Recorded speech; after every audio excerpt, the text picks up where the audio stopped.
to phase 2 of the industrial park off of the Highway 67 frontage road. These monuments, this is what the original monuments look like. These were done probably prior to 2004. There are no existing structural drawings that we know of, so we're going to have to get new ones. We got a proposed fee of $5,800 from Centurion Design to do that structural design. I'll be happy to answer questions. Any questions from the board? All right. It is 8:37, and I will open the public hearing. Any discussion? Any comments? All right. It is still 8:37, and I will close the public hearing. Thank you, Bob. Moving on to B, public hearing regarding a professional services agreement with Park Hill Smith and Cooper Incorporated in a sum not to exceed $25,000 to perform professional engineering and design services for a preparation of a stormwater pollution prevention plan and technical specifications for lot clearing to be performed at Phase 2 of the San Angelo Business and Industrial Park, a project authorized under Chapter 501 of the Development Corporation Act for infrastructure improvements necessary for development of a portion of the San Angelo Business and Industrial Park. Presentation also by Mr. Bob Schneeman. Thank you. This project is a continuation of the work that we're doing at phase 2 of the industrial park. It's to clear the brush for lots to give us a little more curb appeal as we're trying to sell them. In order to clear those, we have to have what's called a stormwater pollution prevention plan. That's required anytime you're going to disturb more than 1 acre of ground. And we also needed some technical specifications to be able to put the project out to bid. So we got a proposal from Park Hill Smith and Cooper. The total cost of that will be $18,000 plus reimbursables, so we're recommending a total budget of $25,000 for that. This time I'd open it to questions. Any other questions from the board? It is 8:39, and I will open the public hearing. Is there any comments from the public? Seeing none, I will close this public hearing. It is 8:39 as well. Thank you, Bob. Thank you. Moving on to C, presentation and update on projects and expenditures for the Affordable Housing Assistance Program. Presentation made by Director of Neighborhood and Family Services, Bob Salas. Good morning. Well, good morning, board. Seems like a long time since I've been here. I feel like kind of weird. So anyway, I do have a few slides I want to go over, give you an update on what we've been doing. The affordable housing component of the halves and sales tax was approved in 2005, for those of you who don't remember. We took the program over in 2008. We were allocated $335,000 per year for the primary program, which is gap financing for first-time home buyers. We do cap it at $40,000 per unit per project. We do secure the investment with forgivable deferred loans and lien, our Ds and lien notes. And of course, we have to support and only provide assistance to low, moderate income individuals based on HUD guidelines. Because we were able to build up a fund balance early on, we were able to take on some short-term projects. That included neighborhood blitzes, housing rehabilitation projects, roof replacement projects. We purchased 6 new homes and we sold them. Money returned back to the program. And we supported low-income housing tax credits. And here's the status update. We've expended $3.5 million on gap financing, and we completed 87 new homes for first-time home buyers. We spent $480,000 on neighborhood blitzes. We replaced siding and painted 126 homes. We completed 60 rehabs, 112 roof replacements. We bought and sold the 6 homes on Shelton Street, like I mentioned. And we committed over 20,000 for tax credit projects, which produced 228 apartment units. A lot of bang for the buck there. After the storm of May 2019, which devastated the Bradford area, the board approved $638,000 for recovery efforts. With those funds, we were able to construct 2 new homes at a cost of $250,000, completed 21 major rehabs, and that included everything, pretty much new siding, paint, interior, exterior, doors, windows, roofing. We expended $275,000 for rehabs, and that gives us a balance of $112,000. Here's a couple of pics before and after. This is the first project, the first reconstruction project. You can see that it was pretty much devastated. Here's the interior. In fact, if you look at the picture in the bottom, that little closet there, that's where the family hid when the tornado hit. They were all safe. Nobody got hurt. But they did hunker down there for safety. And this is the after. You can see it's pretty dramatic. And this is the interior. You can see it's pretty nice inside. This is the second complete reconstruction project. You see this after, pretty nice home. I love this layout here. And this is the interior. And here's a few before and after rehab pics.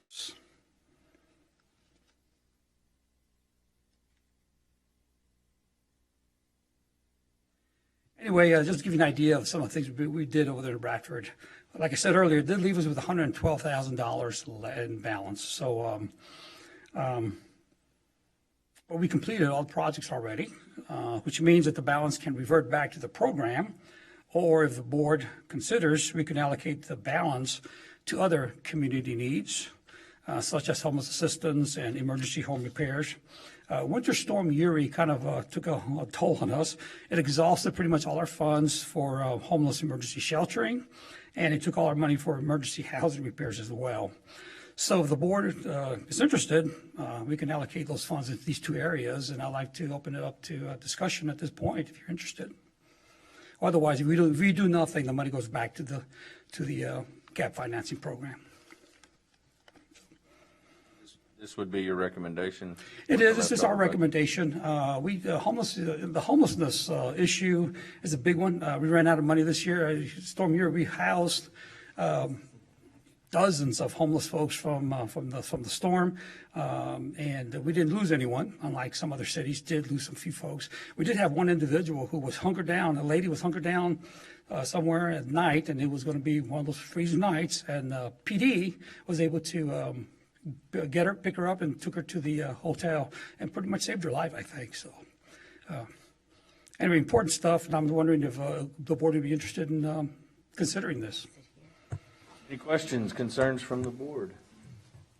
With the homeless emergency sheltering, what all does that entail? I'm assuming some sort of water, food. Basically, what it does, it does 2 things. It puts you in either a hotel or another shelter somewhere, Okay. in temporary shelter, and it provides food and it's room and board is what it is. Okay. It's room and board for emergencies during crisis. Take them to a shelter of some sort? We do basically, and we don't advertise too much, but we put them in hotels. This is what we do. We have one hotel, then we have another one that's interested in participating as well, and we basically work through the Salvation Army. They're our instrument, if you will. They show up there. The Salvation Army takes them. If it's after hours, PD is authorized to sponsor them into the hotels. About how many people, do you have any idea how many people you had to shelter during the storm? It was quite a bit. For this year, we've had over 400, what we call, the program is called Out of the Code. And we had over 460 out of the code events. That means an individual for one night. There were 460 individuals assisted. And what happens sometimes is the same individual that stays there for the week, because Storm Uri, we got them in right before the storm hit, and then we kept them through the storm. And that's what drove up the high cost. Because usually we usually spend about 15,000 maybe. The bill this year is 31,000, doubled to what we needed, and who knows what else we're going to need. So you can see that there's quite a bit of a need there. So yeah, I think 400. To answer your question, ma'am, it's 460 individuals for the year.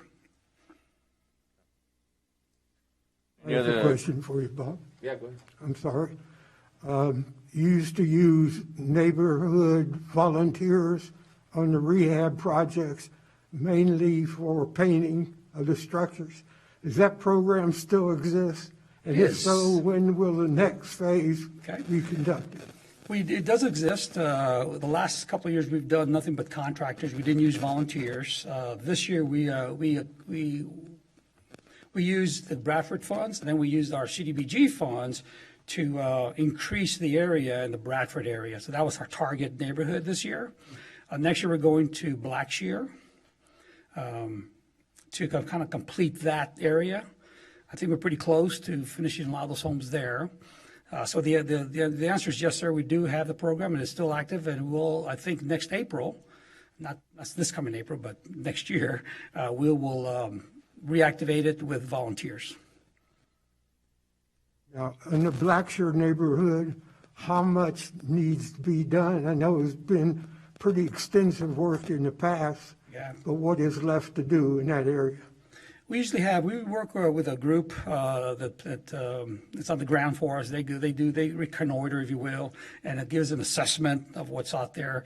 And they've come back to tell us that we have about anywhere from 20 to 30 more homes to work on.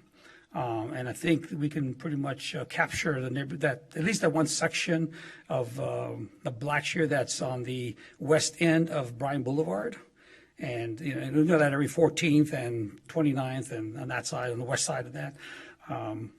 We're pretty much close to finishing that up. We do another 20 homes that's there. We'll pretty much finish that up. Then we slide over to the east side of Blackshear. So that's another program that's got a lot of bang for the buck too. Using volunteers, people provide us paint.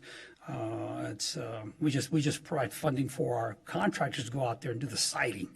Because if you can paint an old house, and like we like to say, if it's really bad, it's you can put lipstick on a pig, but still a pig. That concept, same thing. You got to have the new siding because the old siding is not going to take paint very long. So we've learned that over the years. So we're very proud of that program. Any other questions? Just one more question, Bob. For the homeless sheltering, how much is normally allocated on an annual basis for that? Well, we usually get volunteers, donations right now. We usually get donations from outside. That we started very small. We started with 5,000, and they increased to 15,000 this past year, and that wasn't close to enough. The $31,000 bill kind of shook me up a little bit, and now we're kind of scrambling a little bit to try to figure out how we're going to get the fundings to support to reimburse the Salvation Army because they use their funds and they expect reimbursement. So usually, in my head, 20,000 has always been enough. That's always our goal. We started off small, we got to about 50 to 20, and then this happened recently. We know that we got to be ready for it to have available funds to respond appropriately. And right now, we're not ready. And they exhausted all the funds we have. So That would be a pretty significant amount. it would be, but we could hold on over the years, though. It wouldn't be a one-year program. Right. It would be until you exhaust those funds, Right. because this is a program that goes on forever. So the 50,000 would, I suspect, will last at least 3 years, if not longer. You'll still be taking donations and things Oh, like absolutely, that. absolutely. I mean, To kind of build yes, platform yes. off of it. It's kind of like it would be like some seed money is Yes. what it would be. Although the program's kind of been existent for a while, but it would be we would continue that program for indefinitely, and this would really provide a lot of safety net is what it is. And I would use this lastly. I would use donations first. I'm the chair of the Homeless Coalition here locally, and we're pretty active in getting donations, and we're hoping to do again, get a nice little pot But this 50,000, having it in the bank, available to us, to kind of fill the gap whenever, it would be really helpful. It would be quite a relief, actually. Based on the last year and a half's weather around here, it's probably not bad to have a good, healthy budget Sir. in both of those areas. So, no, I think it's a good idea to move those and reallocate them to those two. I'll make a motion. Okay. Did, Oh, wait. I think we have to come back, right? I think I'm going to have to come back to, right? Yeah, it's just a presentation and update, so it would need to come back for Yeah. action. I'll come back with a recommendation, an action, so we can vote on it the next month, okay? We have a bit of time. It's over already, so, hopefully. I guess. This is a part of economic development that really is not all that visible to the community that the Development Corporation is financing. I just wanted to say thanks to Bob for being a great steward of the money, getting lots of bang for the bucks. When we did our housing study in 2019, one of the comments that the consultants made about San Angelo was, we don't have the blighted areas like communities of our size or even smaller have. And a lot of that's attributable to the programs that we're supporting and what Bob is doing. So, Bob, you're amazing at what you do, and we appreciate it. And we'll come back with that recommendation that you made today. So, thank you very much. Well said, guy. I'd also like to just say that thank you for sharing those pictures, because it's been a little bit of time, and we always like, as a board, we always like to see the outcome of our, what we voted on and how it helped the community. So appreciate you putting that together. That really kind of shines light on how those funds really helped that area. So I was real excited to see those pictures, because that made a big difference. Good. All right. Thanks, Bob. Thank you. Appreciate it. What organization did you say you were the chair of? Sorry? You said you were the chair of a certain organization? We have it's called the Concho Valley Homeless Planning Coalition. It's a local coalition that it's mostly, again, it's ad hoc organizations that any organization that reaches out to homeless individuals is part of that. I think we have over 30 organizations. In fact, we have a meeting today at 10 o'clock. Hopefully we'll be able to report that this meeting, I was kind of hoping to get a positive response, and thank you very much for that. I'll report that to the committee this afternoon. So, yeah, it's the local homeless coalition. Every city's got them. I think ours is pretty active. It was dormant for a long time. The last 5 years has been very aggressive, trying to get things done. Homelessness is a pretty tough nut to crack. It is a tough problem for any city. So we do the best we can, and these kind of programs really, they don't solve the problem, but they help during these emergencies that we really kind of need to respond to. So, good. Thank you. Thanks, Bob. All right. Moving on now to closed session, executive session under the provision of Government Code, Title V, Open Government Ethics, Subtitle A, Open Government, Chapter 551, Open Meeting, Subchapter D, exceptions to requirement that meetings be open under the following sections. A, Section 551.087, to deliberate regarding commercial or financial information that the board is receiving from business prospects with whom economic development negotiations are being conducted, and discuss financial or other incentives relating to the following projects. Project 2021 L029, business prospect negotiations concerning airport hangar. It is 8:56, and we are in executive session. Yeah.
Test. Hello? We're on. Are we back? We good? All right. It is now 9:19 and we are coming out of executive session. We have nothing to follow up on. Announcements and consideration of future agenda items. Do we have any?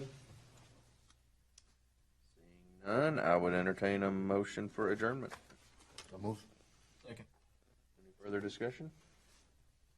All right, it is 9:19 and we are adjourned. Thank you, guys. I